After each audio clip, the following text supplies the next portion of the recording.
Assalamualaikum warahmatullahi wabarakatuh. Sahabat-sahabat dimanapun berada dan jemaah-jemaah DNSA dimanapun berada, Alhamdulillah, Alhamdulillahirabbil alamin, wassalatu wassalamu ala asrofil anbiya'i wal mursalin wa ala alihi washabihi ajma'in, amma ba'du.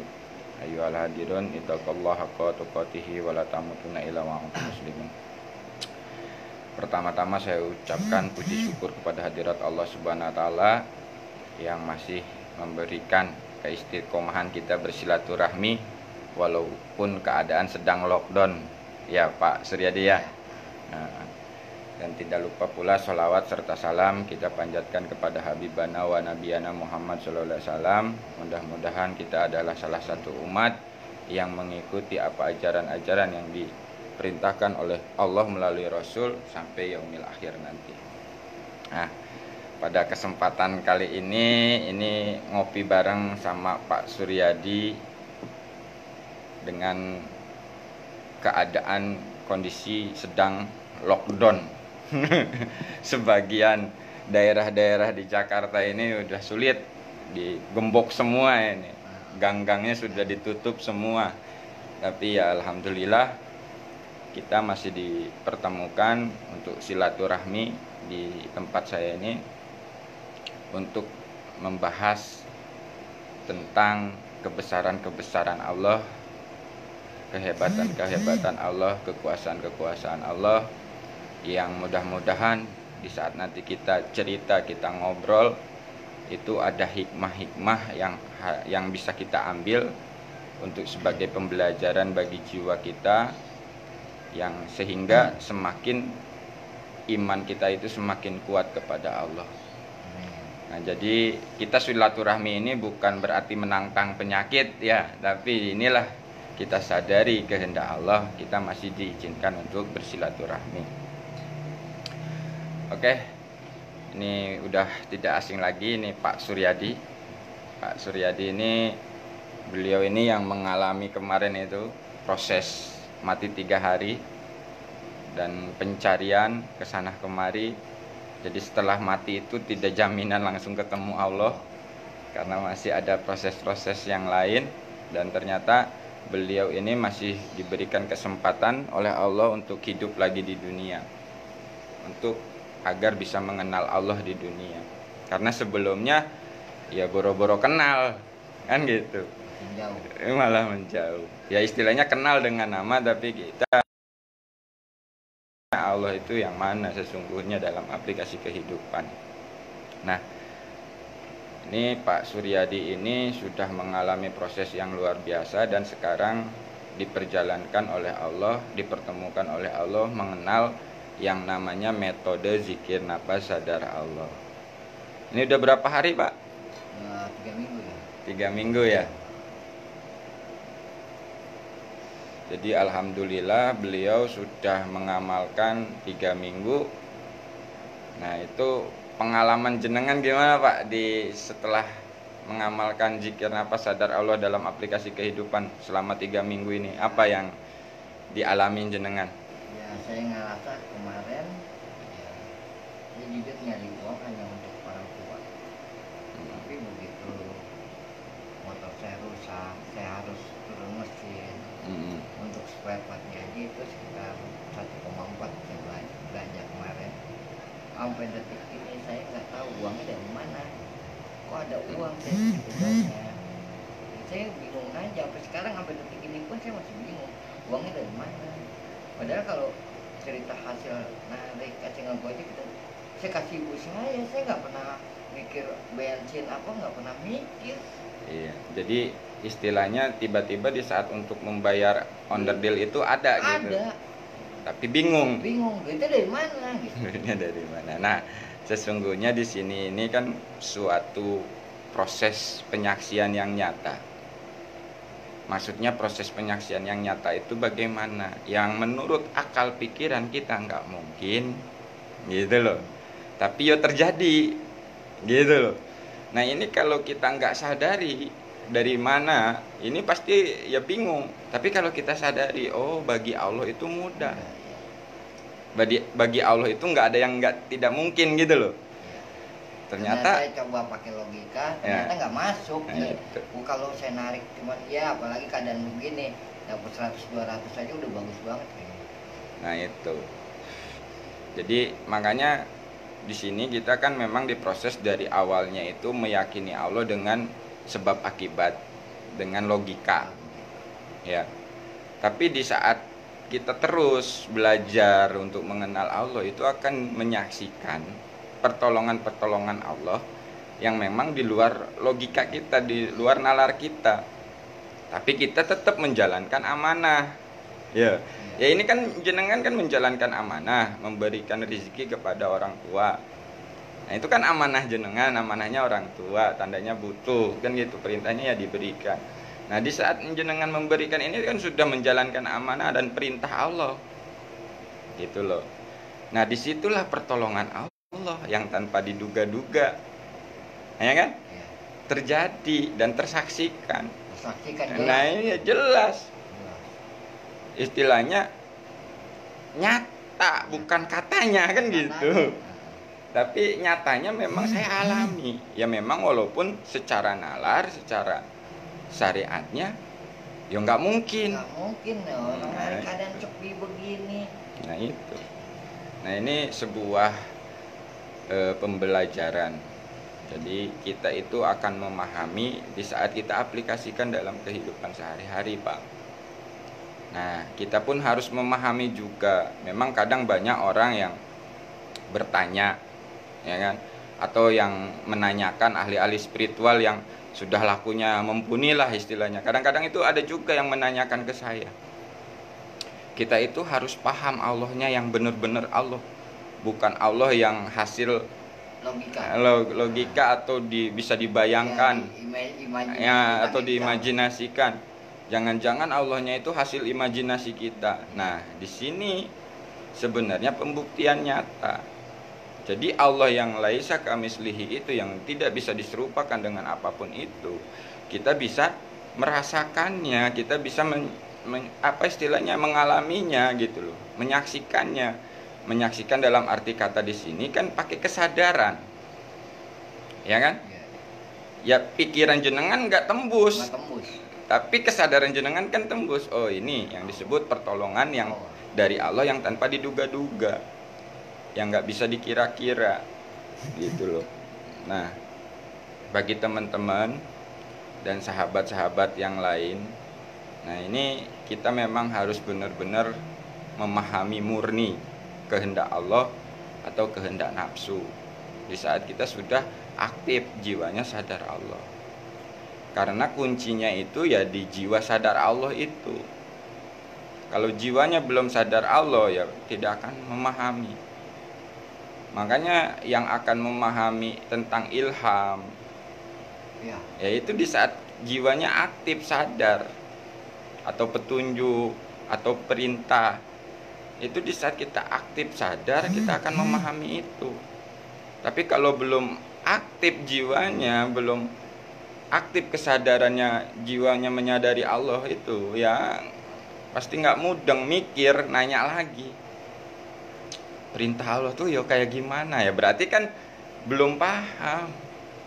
Jadi perintah Allah itu pasti nggak dipikir lagi gitu loh.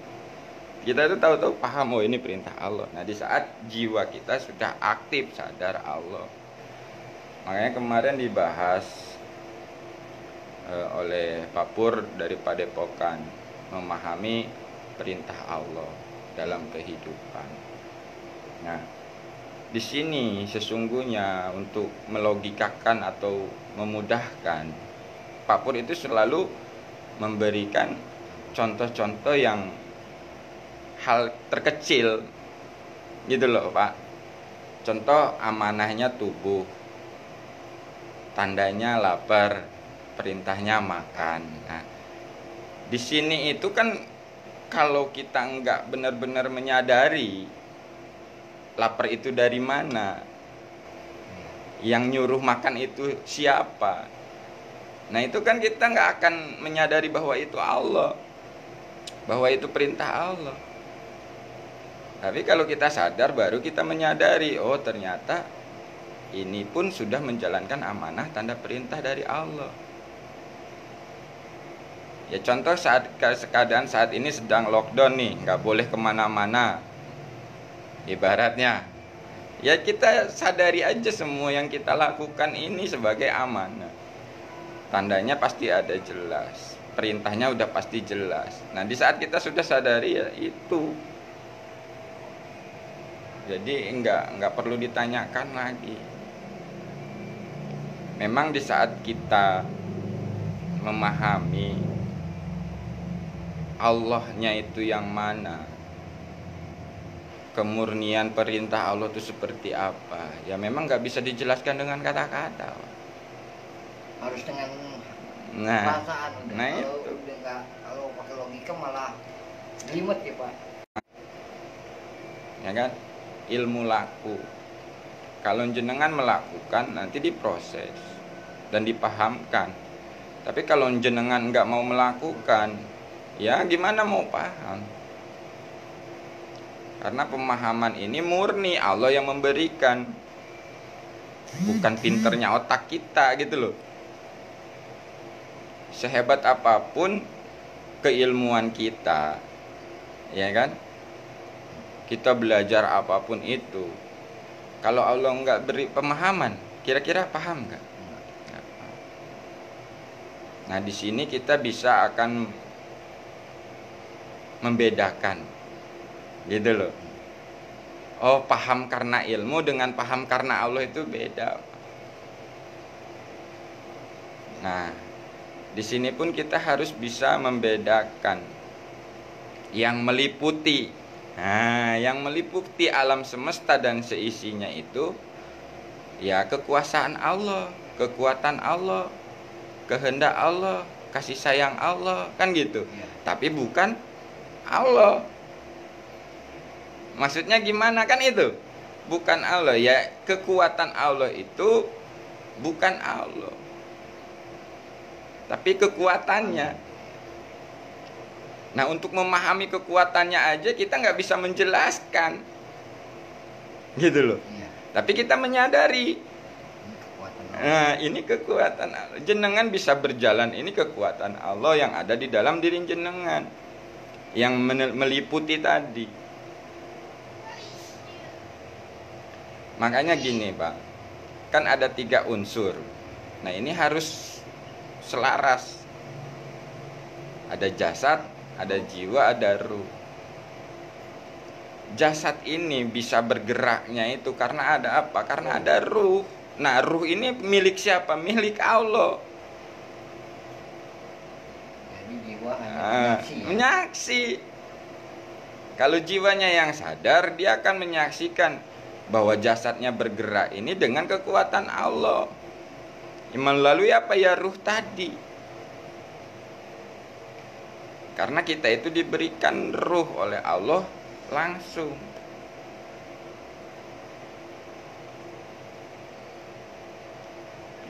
Jadi ruh ini bukan dicipta, tapi milik Allah yang dititipkan kepada kita.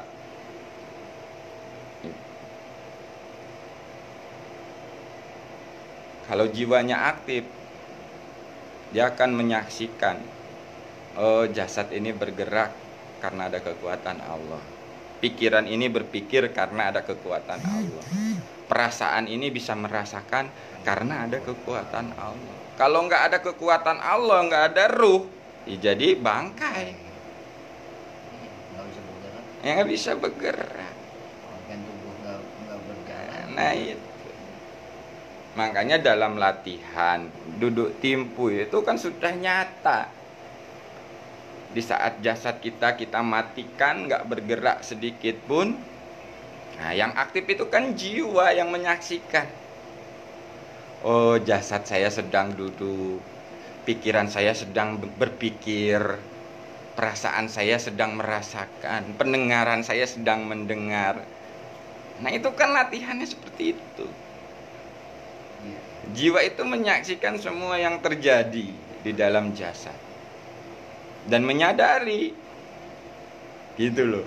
Sehingga apa? Jiwa ini akan menyadari, yang memberi kekuatan pikiran ini berpikir siapa? Oh Allah. Kan gitu, Pak. Yang memberikan perasaan itu bisa merasakan siapa? Oh, Allah. Nah, itu jiwa itu yang akan menyadari itu. Kadang-kadang kita ini masih mencari-cari kekuatan Allah, mencari-cari pertolongan Allah. Pada hakikatnya kalau kita sadari ya semua dalam kehidupan ini yang kita rasakan ini adalah semua itu pertolongan Allah, kekuatan Allah, kasih sayang Allah, kemahaan Allah, gitu loh. Dan itu nggak bisa kita pikirkan, dan itu nggak bisa kita logikakan. Itu hanya kekuatannya, itu hanya kasih sayangnya, perbuatannya, gitu loh. Itu saja nggak bisa kita serupakan, apalagi pemilik. Nah, pemilik kekuatan, pemilik kekuasaan, pemilik kasih sayangnya. Kekuatannya aja kita nggak bisa logika. Tuh. Kekuatannya aja kita nggak bisa logikakan, apalagi pemilik kekuatannya. Nah, makanya disinilah yang disebut kemurnian Allahnya. Kita harus pahami. Agar apa? Agar tidak menjadi halusinasi. Allahnya itu yang kita bayang-bayang, diimajinasikan. Gitu, Pak. Makanya belajar berspiritual, murni lurus ke Allah itu bukan berarti lurus itu nggak ngalamin yang bengkok. Gitu loh. Banyak kok. Itu. Dalam proses kenyataannya kan kita ngalamin dulu bengkok dulu, salah dulu. Jangankan dulu, sekarang aja masih arah ke sana aja banyak. Awal-awal ini benar-benar sih udah. Nah itu Pak, jadi mengenal Allah itu bukan jaminan kita menjadi orang suci. Jadi nggak ada jaminan. Orang yang sudah sadar Allah itu nggak jaminan, Pak. Selamanya baik nggak? Ya iya, nggak selamanya jaminan dia jadi orang soleh, orang suci, orang benar, orang baik. Tapi ya di situ mengalami proses. Tapi prosesnya ini semakin menguatkan keimanannya, keyakinannya kepada Allah yang laisa kamislihi tadi, yang nggak bisa diserupakan itu. Makanya kita itu nggak bisa menceritakan penyaksian tentang zat bentuk wujud, gitu loh Pak. Nabi aja itu di saat mau minta bertemu wujud aslinya itu Nabi Musa ya kalau nggak salah, ingin ketemu bentuk wujud, itu disuruh ngelihat gunung ciptaannya. Kalau gunung itu masih ada, ya berarti bisa ngelihat. Tapi begitu bledar aja terus pingsan, ya nggak bakalan sanggup. Jangan kan Nabi Musa itu hanya mendengar suara Allah aja terpental di bukit. Nah itu Pak, makanya di sini yang harus kita benar-benar sadari kemurnian kita. Tujuannya itu untuk apa? Kalau masih banyak tujuan-tujuan yang belum murni menuju Allah dengan jiwa yang tenang, itu akan selalu gundah. Dan itu akan selalu mencari-cari Allahnya yang mana, Allahnya yang mana. Pertanyaannya itu terus. Udah jelas-jelas sekelas Habib, sekelas ulama ternama, sekelas wali itu nggak bisa menjelaskan tentang bentuk wujud zatnya Allah, gitu loh. Karena ya itu tadi kekuatannya aja nggak bisa dilogikakan, nggak bisa dibayangkan, nggak bisa kekuatan Allah itu seperti apa. Makanya kasih sayang Allah ini ya melebihi dari segalanya. Nggak bisa kasih sayang Allah itu sama dengan kasih sayangnya makhluk. Makhluk itu kan masih pakai logika, ya kan? Kalau baik ya saya baik, kalau jahat ya saya jahat. Kan berarti masih ada batasan dan bisa diserupakan, gitu loh. Tapi kalau udah kasih sayang Allah, yang baik, yang buruk, yang gimana pun tetap dikasih sayangi, nggak dipilih-pilih gitu loh Pak. Nah sekarang siapa yang bisa menjelaskan itu? Nggak Bentuknya seperti apa? Itu baru kasih sayang, belum yang memiliki kasih sayang. Dari kita bangun tidur aja kita sebenarnya udah diberi pembuktian kalau itu Allah sayang sama kita. Nah itu kan kalau bagi yang sadar. Kalau nggak sadar kan kita nggak ke situ kesadarannya kan. Kita kesadarannya bahwa kitanya kan yang bisa. Sesungguhnya ya Allah itu sudah berikan semuanya Pak. Semua apapun itu sudah diberikan kepada diri kita ini. Sudah komplit. Cuman kita nggak menyadari loh. Iya. Jauh Pak. Iya. Kita ini masih lalai jiwa kita ini. Belum menyadari 100%. Ya, Nah. saya sadar bangun tidur itu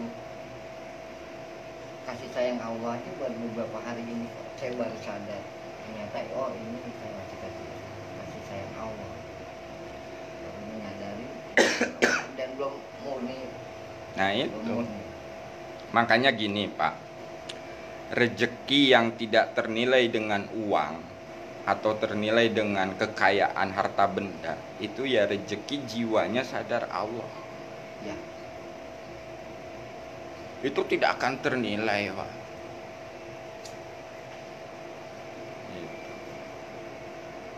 Ya, Makanya bersyukur kepada Allah itu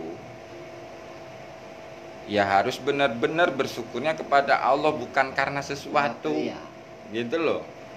Jadi tanpa syarat. Kalau memang mau bersyukur kepada Allah ya apapun keadaannya kita tetap harus bersyukur. Bagaimana caranya? Yaitu dengan kesadaran. Sebenarnya ujian itu kan bukan hanya kesulitan, kesusahan, bukan Pak. Kesenangan pun itu ujian.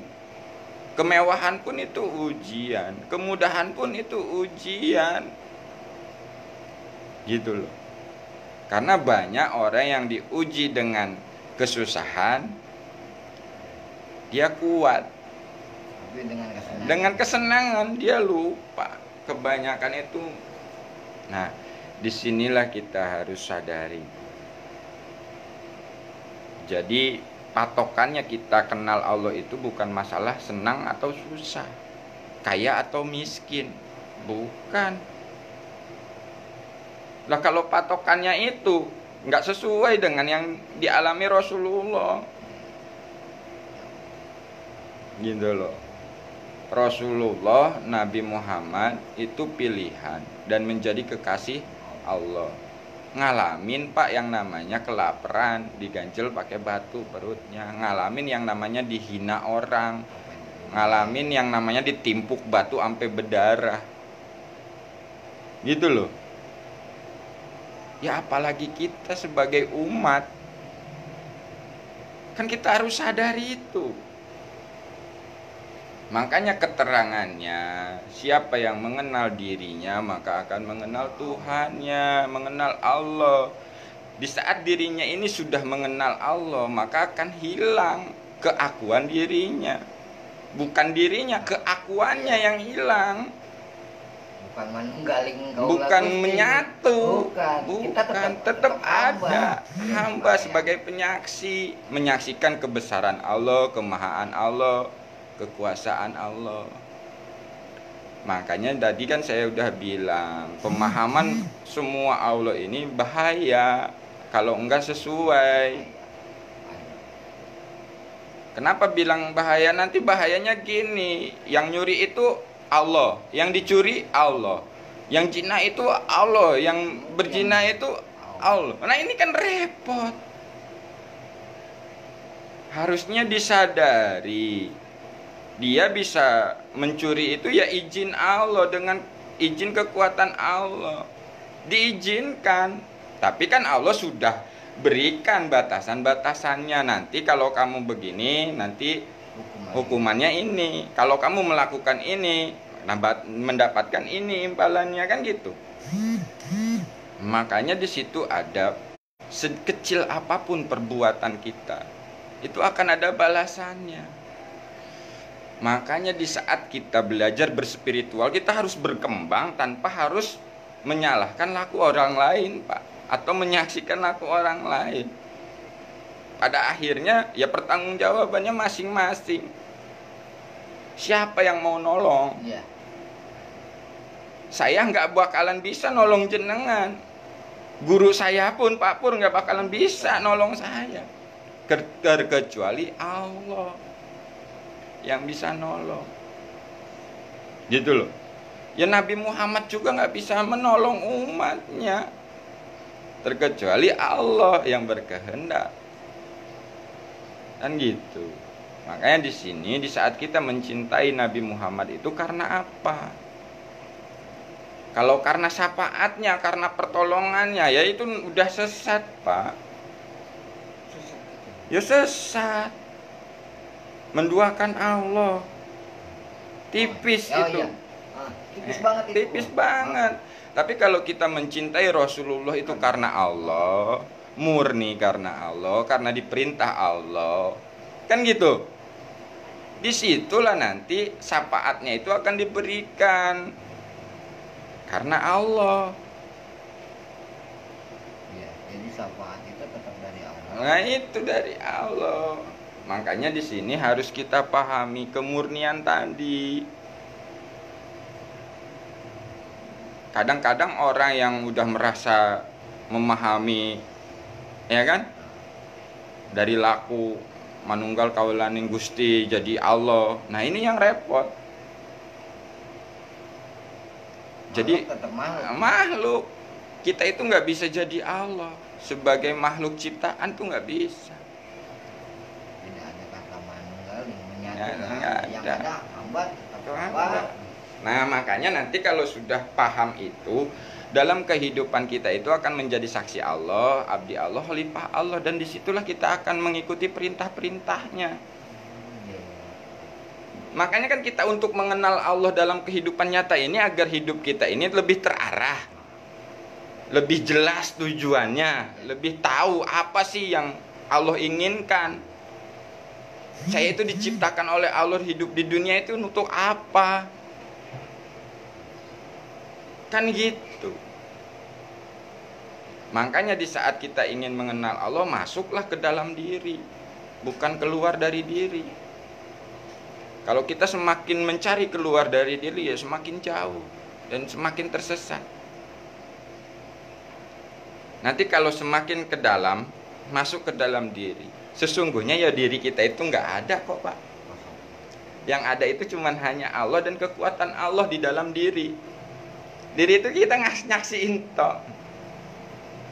Lah dengan itu nyadarin nggak di saat ngerokok itu kekuatan siapa? Nah, jadi bukan Allah yang ngerokok, gitu loh, Pak. Iya. Di sini harus kita paham. Jangan dipukul rata semua Allah. Nah, ini kan akhirnya apa? Melecehkan Allah, Pak. Ya kan? Sempat kemarin ada 2 hari yang lalu, saya nggak megang lupa.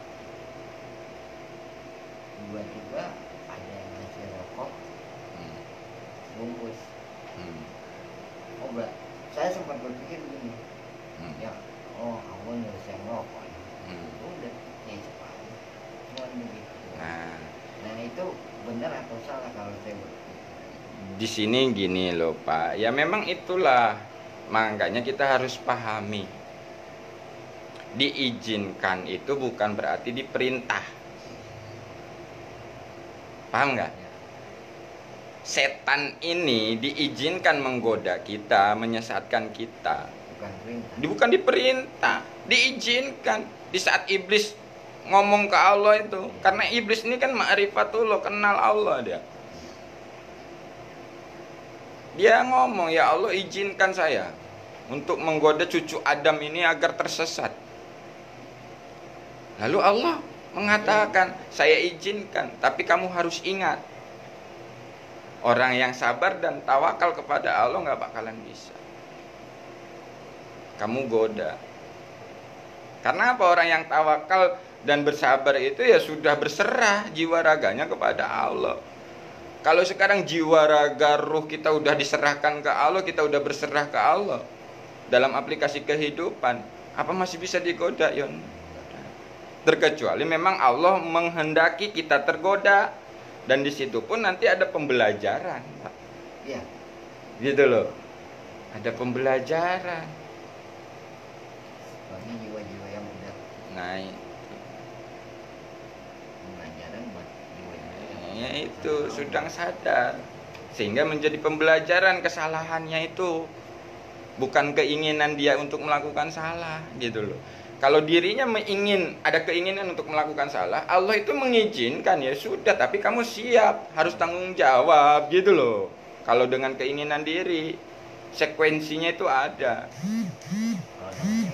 Nah itu. Tapi kalau memang Allah yang perintahkan, Allah yang berkehendak, harus mengalami seperti itu, di situ kan ada pemahaman, ada pembelajaran. Ya contoh dikisahkan dengan Nabi Sulaiman,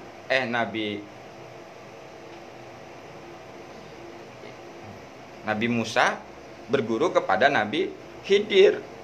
Nah itu kan dikarenakan Nabi Musa itu merasa dirinya itu paling pinter, paling suci, paling tahu kan gitu. Akhirnya turun perintah, berguru kamu kepada Khidir. Nabi Khidir ini siapa? Bukan orang terpandang. Menurut ceritanya begitu. Hamba Allah yang biasa-biasa saja, tapi sangat dicintai oleh Allah. Nah di saat di pertemuannya itu kan, di kisahnya itu, Nabi Musa itu ngomong ke Nabi Khidir, saya mau berguru kepadamu. Ya boleh, tapi jangan banyak nanya. Nah kan gitu. Karena apa? Apapun yang dilakukan Nabi Khidir itu sudah mengikuti kehendak Allah dan perintah Allah. Sehingga di luar nalar. Nah, Nabi Musa ini masih memakai nalar, logika. Begitu Nabi Khidir membolongi perahu, nalarnya main. Akhirnya bertanya, loh kenapa ini kok perahu malah dibocorin? Nah, kan saya bilang jangan banyak tanya, udah diem aja, saksikan aja kan gitu. Tapi ya makanya di akhir perjalanannya diceritakan kan maksud dan tujuannya itu apa. Di saat membunuh anak kecil, di saat tiba-tiba mendirikan rumah anak yatim itu. Nah, disitulah makanya di saat kita berspiritual mengenal Allah ini, Pak, jangan sampai ada merasa. Karena merasa itu adalah sebuah hijab yang sangat halus tapi besar. Ya itu yang saya takutin. Nah itu. Makanya keberserahan kita harus total. Apakah enggak dilewati? Ya pasti dilewati. Pasti ngalamin. Dan itu saya pernah. Merasa paling deket, yang lain salah. Ngono loh. Sampai semua orang yang berilmu dijajal, diajak debat. Nah itu kan perbuatan yang salah, ikuti nafsu, keakuannya, merasa tadi. Tapi di situ Allah biarkan agar apa? Menjadi pembelajaran untuk jiwa saya, untuk diri saya. Baru saya sadar, oh nggak boleh. Nah yang mahamkan siapa? Ya Allah. Tapi kita ngalamin. Gitu loh. Nah iya, dibiarkan. Gitu loh Pak Suryadi. Jadi alhamdulillah obrolan hari ini ya sebetulnya sangat-sangat luar biasa, ini mendalam. Jadi memang di saat ke Allah itu semua ditinggalkan. Maksudnya ditinggalkan itu ya dikembalikan. Jadi di saat kita menghadap Allah itu ya sudah tidak punya apa-apa, nggak bisa apa-apa, sudah di situ baru diangkat oleh Allah. Tapi kita tetap mengakui kalau kita hamba ya. Nah itu Pak. Jadi makanya hamba yang dipilih untuk mengenal Allah. Yang mengenalkan ya Allah, bukan keinginan kita. Kita mah cuma berserah aja sudah, mengakui ketidakberdayaan, ketidakmampuan. Ya Allah, terserah jenengan lah. Yang penting saya itu ingin kenal dengan jenengan. Apapun prosesnya ya diterima aja gitu, pasrah. Baru di situ diproses. Nah, di saat diproses dalam kehidupan itulah banyak kita dipahamkan oleh Allah. Kayak jenengan gitu. Motor rusak, nggak ada duit. Ada duit saya kasih orang tua. Tanpa sadar itu jenengan menjalankan amanah. Gitu loh. Nah, itu janji Allah. Di saat kita sudah menjalankan tanda perintah Allah, amanah Allah, itu akan diberikan solusi yang tanpa diduga-duga, rezeki yang tanpa diduga-duga.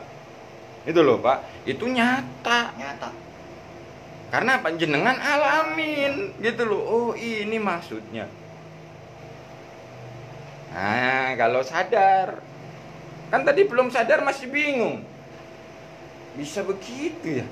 Nah, tapi begitu diaktifkan, disadari, akhirnya jenengan dipahamkan Allah. Iya ya. Nah, jadi jawaban cuman oh doang. Oh. Jadi di sini itu semakin kita mendekat, berserah ke Allah itu semakin kita itu menyadari ketidakmampuan kita, tidak punya apa-apa, tidak tahu apa-apa. Nah, itu sesungguhnya orang-orang yang sudah mengenal dirinya itu tidak akan merasa dia paling benar, dia paling bisa, dia paling pinter. Karena apa? Menyadari dia itu nggak bisa apa-apa. Dirinya itu. Hakikatnya dirinya itu yang nggak bisa apa-apa. Kalau semakin kita dekat ke Allah tuh ya memang semakin nggak bisa apa-apa. Dalam arti kata nggak bisa apa-apa ini menyadari gitu loh. Itu nyatanya lu masih bisa ngopi, masih bisa minum. Nah, tapi disadari saya bisa ngopi, bisa minum ini ya dimampukan Allah. Bukan mampunya saya, gitu loh, Pak. Nah, ini pelajaran di Padepokan Patra Surakarta Solo itu diajarkan ya untuk kelurusan dan kemurnian kepada Allah. Nah, kalau jenengan sudah menyadari Allah yang dekat, melakukan segala sesuatu karena Allah, ya itu udah jadi nilai ibadah. Ngojeknya jenengan jadi ibadah, memberikan nafkahnya menjadi ibadah. Karena apa? Semua karena Allah, nggak ada yang karena yang lain. Nanti tidur pun jenengan kalau tidurnya karena Allah ya jadi ibadah. Sholatnya karena Allah ya jadi ibadah. Itu loh Pak. Makanya di sini kita harus benar-benar pahami. Jangan sampai hanya katanya, tapi nggak mengalaminya kayak gitu loh. Nah, adalah kemarin ada kegiatan. Ibu saya ngomong mau bayar listrik 250.000. Padahal saya narik dari siang sampai jam 4 sore pas hujan kan. Saya belum dapat duit Pak. Belum ada order masuk. Saya cuma pas hujan, ibu saya ngomong mau bayar listrik 250.000. Dari jam 5 saya dapat order sampai jam 11 saya ngantongin 400.000. Itu buat saya nggak mungkin kalau saya ini kok order nyambung terus dari Klender ke Bekasi ke Tangerang langsung, dari Tangerang ke Ciledug, dari Ciledug lari lagi Serpong. Padahal cuma kalau dihitung trip itu cuma 4 trip saya jalan. 4 trip saya ngantongin 400.000. Kalau dihitung yang gede itu cuma satu, dari Rawalumbu ke Grand Park itu yang gede 103.000. Tapi saya ngantongin 400.000 lebih. Dari Ciledug saya dapat lagi ke Serpong, ke Sampo 2. Nyampe di sana tuh orang mau bawa barang pindahan kontrakan, Hmm. bawa tas 2, koper 1, Magicom. Saya bilang dia bilang kalau saya pakai aplikasi nggak bisa nih Pak, lama lagi Bapak mau ke bawa. Dia bilang asal ditambahin. Kan itu dari ke sana aja udah 48.000. Saya ngomong kalau ditambahin saya mau. Dia bilang tambahin 75. Wah kalau 75 saya nggak mau. Akhirnya dia bilang 125 deh. Ya udah saya sikat. Benar-benar saya megang 400.000 Pak. Nah, sekarang yang jadi pertanyaan, kesadaran jenengan gimana? Nah, saya jujur begitu sadar. Oh mungkin karena saya merasa lemah waktu sholat maghrib. Saya bilang saya lemah. Saya udah nggak diserahin nama Allah. Saya butuh uang cuma buat ibu saya bayar listrik. Cuman itu doang. Tapi benar saya bisa ngasih duit 350.000 ke emak saya, bayar listrik sama uang hariannya. Udah itu. Oh ini kebesaran Allah. Cuma Nah, itu Pak. Jadi di saat kita menyadari bahwa yang memberikan uang itu bukan kerja kita, bukan kerja kita, bukan. tapi Allah. Allah. Tapi kita tetap menjalankan amanah sebagai tukang ojek yang ojek gitu loh maksudnya. Syariatnya tetap berjalan. Makanya gini, jiwanya tetap menyadari Allah, jasadnya ini tetap menjalankan perintah-perintahnya itu gitu loh. Tapi dengan kesadaran ke Allah, oh Allah ini yang ngasih rezeki Iya. begini. Kalau bukan Allah ya nggak bisa. Kalau pakai logika ya nggak masuk logika.